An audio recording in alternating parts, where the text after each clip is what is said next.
this brings us to the reevaluation of values, as Nietzsche calls it. Now, when Nietzsche talks about the slave revolt, which is the revolution where this revaluation happens, he is not referring again to any particular historical event. There is not a time in history you can point at and say, oh, that's when this revolt happened. Nietzsche gives us some hints. He thinks it has something to do with the advent of Christianity, certain ways of thinking that stem from the Platonic tradition. These are not things you have to be concerned with. It's mostly important to remember that the slave revolt, again, is part of this story Nietzsche is telling, part of this parable.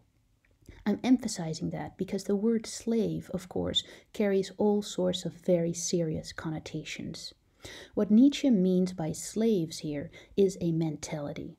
The slave mentality is like the herd mentality. It is the mentality of the person of resentment who is not happy with his or her life and needs to put other people down in order to feel good about him or herself. Now, how do these slavish people accomplish this? They lie weakness into something meritorious. What does this mean? They find ways to redefine themselves as something good in opposition to, as you have seen before, the evil, right? That is these so-called happy people. Concretely, what does this mean? It means that they reinvent terminology. They reinvent values. So what in fact, from the perspective of these possibly barbaric happy people could look like cowardice, they rename and call patience, right? So in a situation where, say, you're not acting, and from a particular perspective, that could be called cowardice because you're not brave enough to act. A different way of looking at it could be to say like, oh, I'm just biding my time. I'm just being patient. And patience is a good thing. So when Nietzsche says that weakness is being lied into something meritorious, he has these kinds of shifts in mind. Meritorious means something of merit, something to be praised. So whereas cowardice is not something we would generally praise, patience is. And what Nietzsche argues is that one and the same action can be looked at from different perspectives, and that what the slave revolt accomplishes is a shift in perspective, by what formerly would pass for cowardice now passes as something positive, namely patience. Similarly, he says, an inability to take revenge is called an unwillingness to revenge, and then finally is made into forgiveness. So again, forgiveness is something that we commonly call a good thing. It is good to forgive. But, says Nietzsche, ever the skeptic, what if forgiveness is just a mask, is just a way to hide your inability to take revenge? And this is a three-step process according to Nietzsche. Say you want to take revenge, but you can't. So instead of saying, well, I wish I could, but I can't, so I don't, you say, no, it's not that I can't, it's just I don't want to. I choose not to. And you know what? Instead, I'm going to forgive. And perhaps you know this from personal experience, a situation in which somebody forgives you, of course, when it's real and you feel it's real, this is a very liberating thing. But you can also see how forgiveness can become a kind of manipulative tool.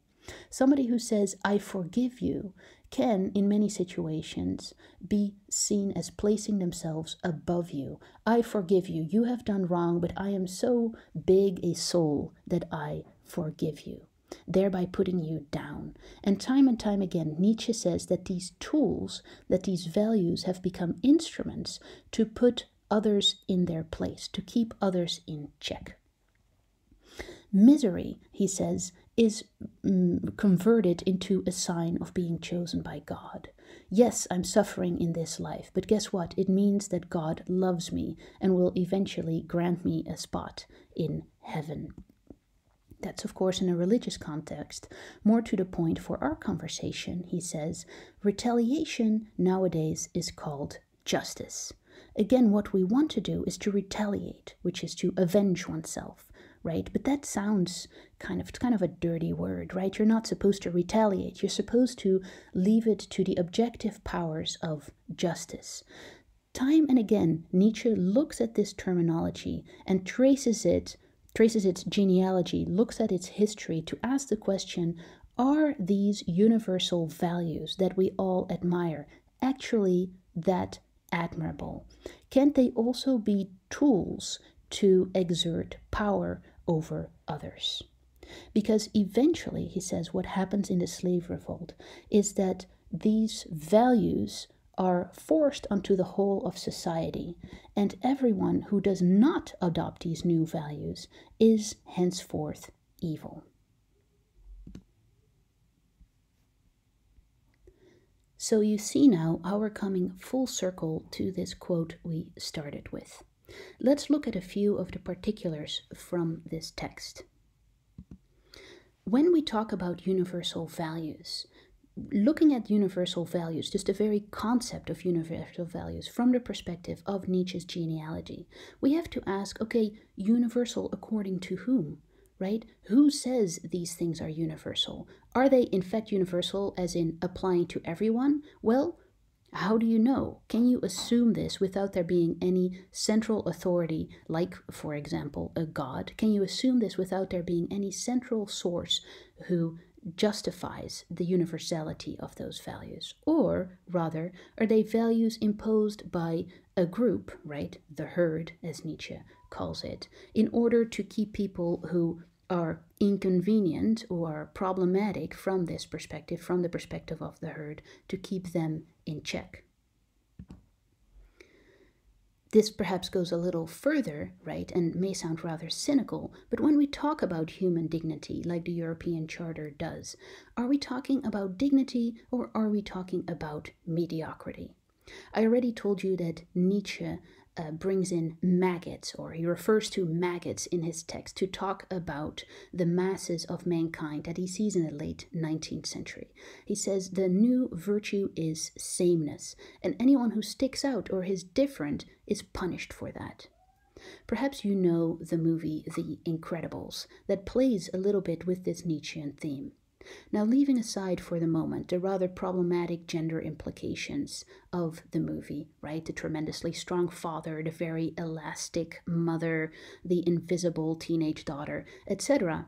You know, perhaps if you've seen this movie, or if you haven't, I'm going to tell you right now that, for example, the son there, right, who Dash he's called, he is very fast, but when there's a race at his school, he needs to pretend to be slower than he really is in order not to offend anyone by his exceptional ability.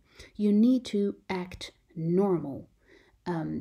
This is an atmosphere of mediocrity that is sort of explored in the movies, because all supers, right, people with superpowers need to go undercover because it makes everybody else feel uncomfortable that they are that special, that they have special powers. Now, obviously, this is a cartoon, right? It is a caricature, but again, it makes the point that human dignity, though I think we all agree, a very important thing, what does it actually mean when it's translated to policy, when it's translated to behaviors, and when it's translated to a moral code? We may ask similar questions about freedom, which again, a central value, in fact regarded as a universal value. But freedom from what? Or to do what? How do we define freedom?